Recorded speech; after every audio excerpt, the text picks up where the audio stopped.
Before birth, the baby grows and develops in the uterus or womb.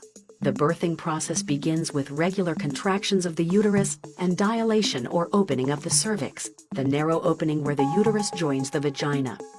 When the cervix is fully dilated at 10 centimeters, around 4 inches, uterine contractions become stronger and more frequent. The baby goes through a series of passive movements, especially the head.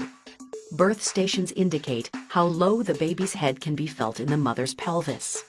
The baby's head then begins its passage out of the vagina, called crowning. Labor continues as the baby's head and body pass out of the womb and vagina. The home for a developing fetus is the amniotic sac. Entering the birth canal requires leaving the sac. The sac membrane breaks and the amniotic fluid that filled it, about a quart by the final week of pregnancy, flows out of the vagina. The amniotic sac membrane is thought to help protect the baby's head during labor against the opening cervix.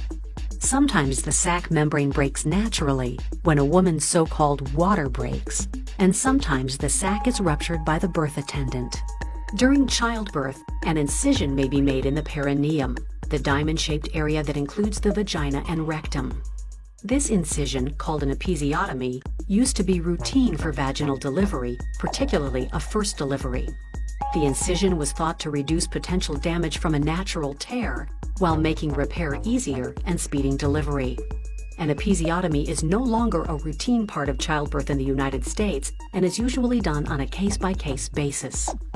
During delivery, some women experience burning or stinging in the perineum, the diamond-shaped area incorporating the vagina and rectum. This feeling, referred to as the ring of fire, occurs as the vaginal opening is stretched during crowning when the baby's head emerges from the vagina. This burning or stinging is brief. The perineum then becomes numb as vaginal tissue stretches and nerves in the area are blocked.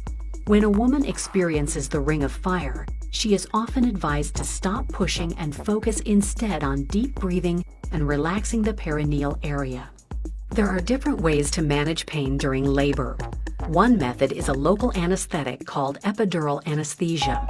This method is often patient-controlled. When relief is needed, the woman presses a button. This delivers anesthesia into the epidural space, which is between the bony spinal canal and tough outer covering of the spinal cord.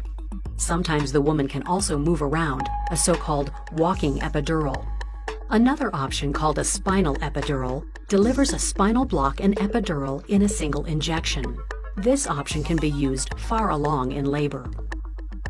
Shoulder dystocia is a rare and serious complication of childbirth. After the baby's head has been delivered, one or both shoulders are stuck and cannot be delivered. Dystocia increases the risk of complications for both the mother and the baby.